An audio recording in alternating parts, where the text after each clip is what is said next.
Tell me you're in London without telling me you're in London. And yeah, for what's that word? Because it will I'm sorry, I'm filming, sir. Yes, I'm looking at you, sir. Disrespectful. I mean, when you look at a baby, if you have a baby nearby, just go look at it. He's breathing. We have to. Suddenly, I'm alive. You know? She's alive. She's breathing.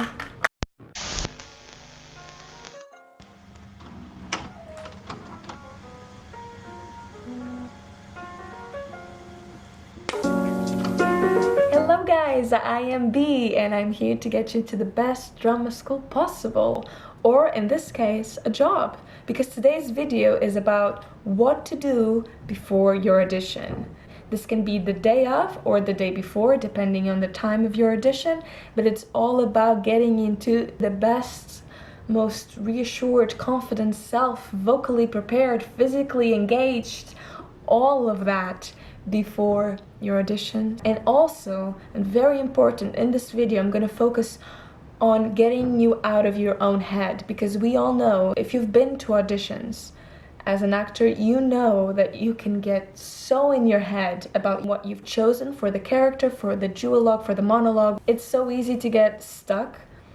So this is about just playing, reminding yourself why you love this, and you don't need to worry about the technical stuff because it's there. That's my goal with this warm-up.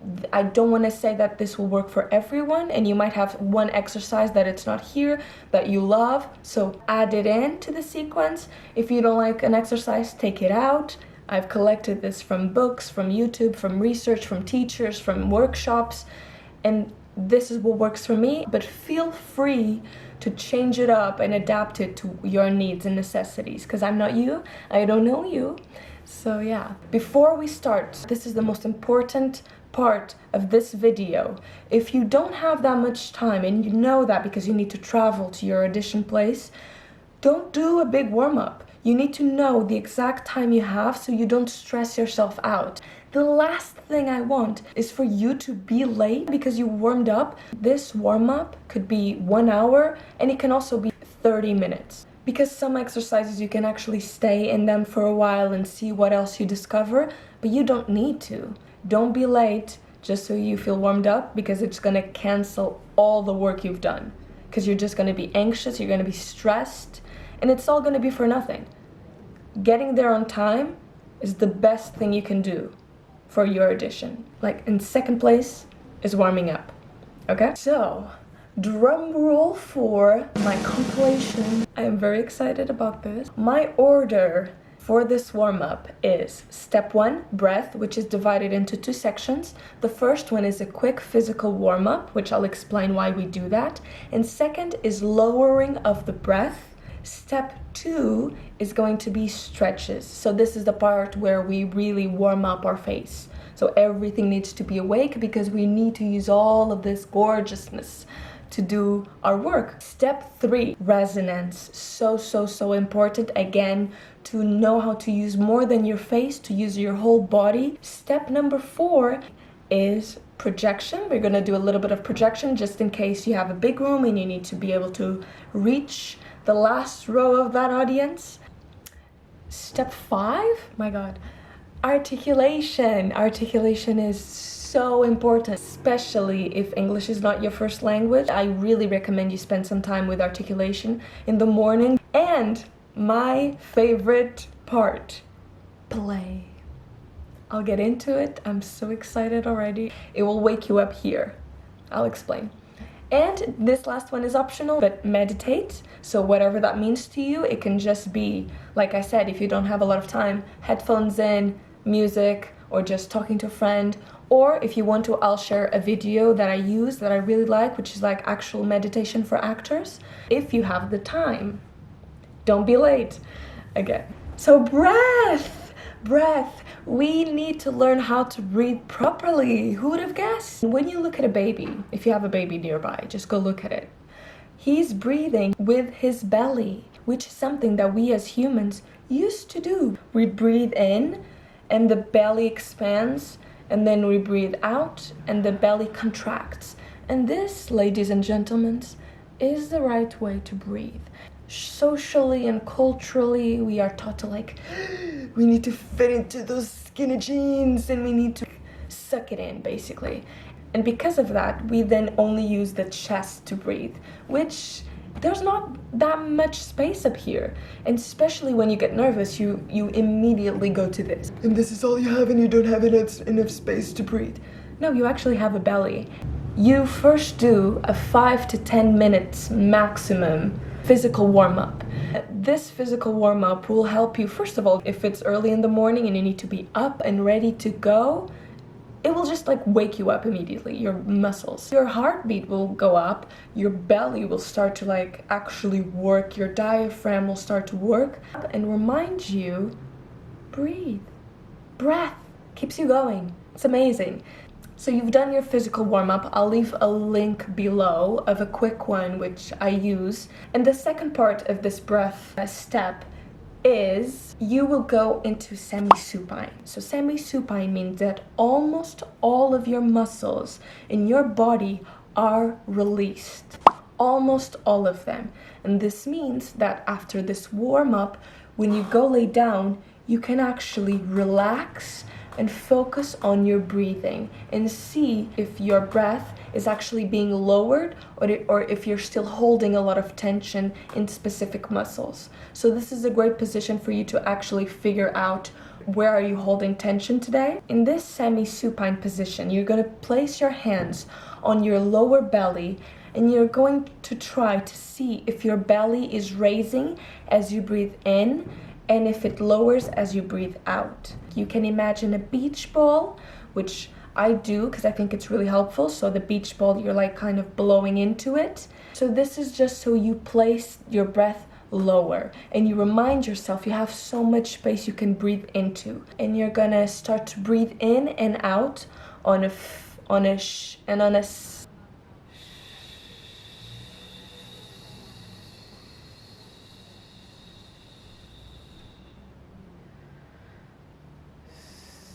Just so you control your breath. But wait, because you don't just have your belly. You have the sides, you have your back. This other position that I'm going to show is really great for your sides. So you breathe in through your sides. And also you can get into child's pose, which I love. It's my favorite position ever. Oh, that sounds wrong. It's my favorite yoga position ever. Jesus, people. And by people I mean me, because I'm the one that went there. But okay, you go into child's pose and you breathe through your back. So you can place your hands in your lower back. Your hands will grow apart because you're breathing, and this will help you use all the 360 degrees that you have with your body to breathe. Now we're going to go into stretching. Here you can really go nuts, because there's so many different ways and there's so many images as well that you can use, so you make sure that you awaken all of the muscles in your face. I would say the most important ones that you really need to focus on are the tongue, the lips, the cheeks, and the jaw, because you use those a lot just by talking. So it's really about channel opening and just stretching your muscles of the face. So to start off, let's just wake up the face. So you're gonna imagine that you have a cookie on the tip of your nose, and without your hands you need to get it to your mouth. So first of all, you can only move your nose. Then you can use your nose and your upper lip. Then you can use your nose, your upper lip, and your lower lip. Then you can use your nose, your upper lip, your lower lip, and your cheeks. And now you can use your jaw as well. And now you can use your forehead, so you can use everything.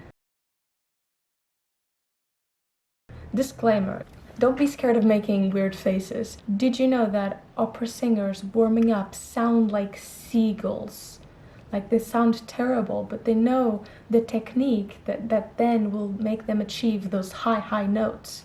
So don't be scared to make weird faces or weird exercises, because that will be blocking you from actually letting go and actually having fun. And don't be scared of actually exploring your face, because it's your face and it's your body. Like, try it, experiment, really go for it. Don't be scared of that. I'm doing it in a YouTube video. Literally, you can screenshot so many moments. Please don't, but like, you can, see? And my life will go on, I promise you. For the tongue, there's a lot of good exercises, and please make sure you swallow in between exercises. If you are working your tongue a lot, it's important that you keep swallowing it so you don't bring tension to the root of your tongue.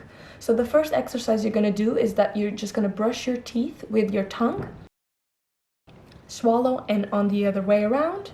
And you can also do little circles, either inside your mouth or outside your mouth. You can also do putting your tongue out and up, and then bringing it back in, putting your tongue out and down, and bringing it back in, out and to the left, putting it back in, and out and the right, and putting it back in, just so you stretch it. Then you're gonna put your tongue on the back of your lower teeth, and you're just gonna blow out of it. You can do it with sound or without sound. Also, try to grab your jaw so you're sure that it's your tongue doing the work instead of your jaw. Let me tell you right now, the jaw tends to get in the way, tends to try and do all the work. You can also massage the root of your tongue as well. The lips, what you're gonna do is you're gonna imagine you just tasted something really, really sour, so you're gonna, and then you're gonna blow like a balloon. And then you're gonna open your mouth like it was the biggest surprise ever. And you're gonna go in between the three. You can also chew a little, explore, you can just have some chewing. And now with your jaw, my favorite one, first of all, just massaging your jaw is a good one. So just really stretching it out, massaging, because jaw tends to get, like I said, in the way. And you don't need the jaw every time for every sound you make. So it's really about like relaxing the jaw. We hold a lot of tension in our jaws. A really good exercise is put your hands together and you shake it and you let your jaw go. Yeah, and you just make sounds and it lets you loosen up the jaw. So if you're feeling a lot of tension in your neck, you want to stay grounded, but you want your head to not feel heavy on top of your body. So one exercise that you can do is make tiny infinite signs, or eights, with your nose, and like with almost no movement at all. And then you make it bigger, and you can make it as big as you want to. And then you bring it back to like a very minimal, no one knows you're doing it again. Hopefully you will feel that lift in your head and it's not weighing down on you at all. It might help you with your posture as well. Resonance. Now, I am going to do the resonance ladder for you. Resonance is all about using your body to help you make different sounds, because yes, this is my voice, this is my natural tone and rhythm and melody, but it doesn't need to be always like this. It's so important that you explore and you push yourself to go high and low and fast and slow, so you have those available in case you need them in a redirection or like a comment from a director. You are able to adapt quickly because you've done it before. So you're gonna start on your hips and you're gonna go whoa, whoa. Then you're gonna move up a little to your belly. Sure. You're then gonna be more up the chest with go. And then you're gonna go still in the chest, but more in the heart. Ma. Really elongate the ma. And then you're gonna go into the mouth, which is the most like natural to us, which is the ba de.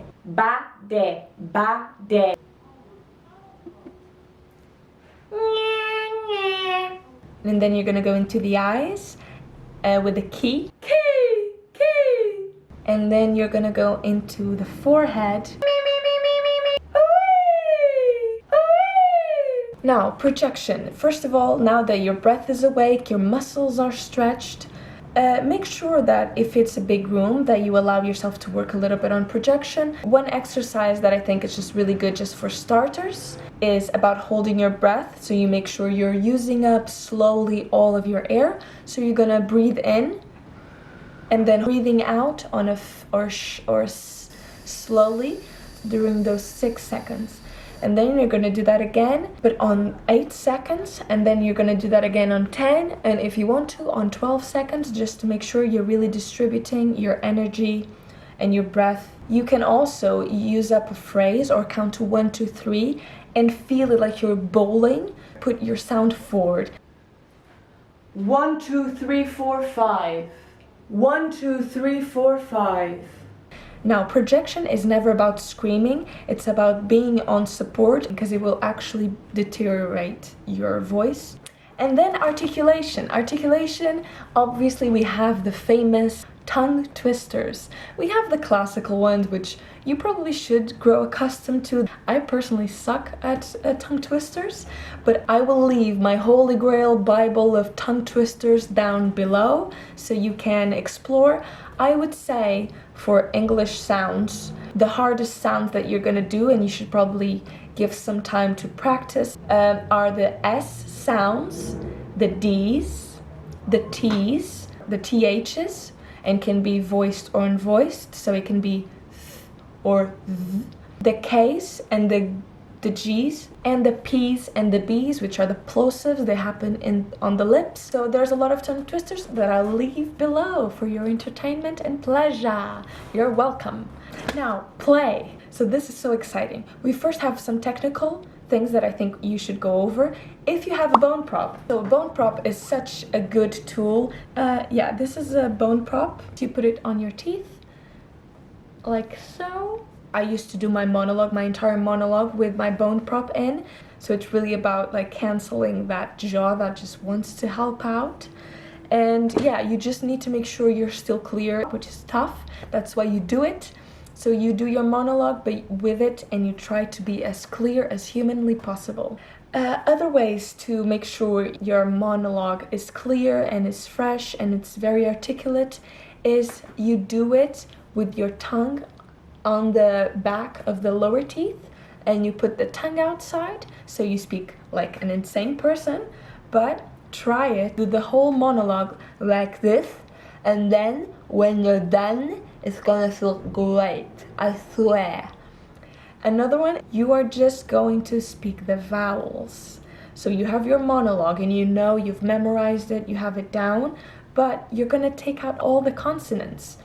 So for the phrase, it's a beautiful day outside, I would say, hi. And this could be tough at the beginning, but just focus on what you're saying and just then let the vowels come out. And it doesn't need to be perfect. The vowels are there to be used, and sometimes we're so focused on being so articulate and so like, it's a beautiful day outside, that we're not actually enjoying the amazingness of the sounds of the vowels that you can elongate for days on end. I gave you a restriction with the bone prop, I gave you a restriction with the tongue, I gave you a restriction by taking away the consonants.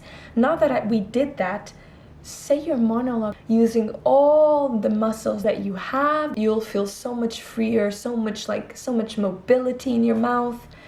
And yeah, you will feel like you're using all of this to its greater potential. You've probably worked on your monologues for weeks on weeks on weeks, so you need to get out of your own head and just play and just enjoy. So my way of doing that is to absolutely take your monologue out of its circumstances and just play with it.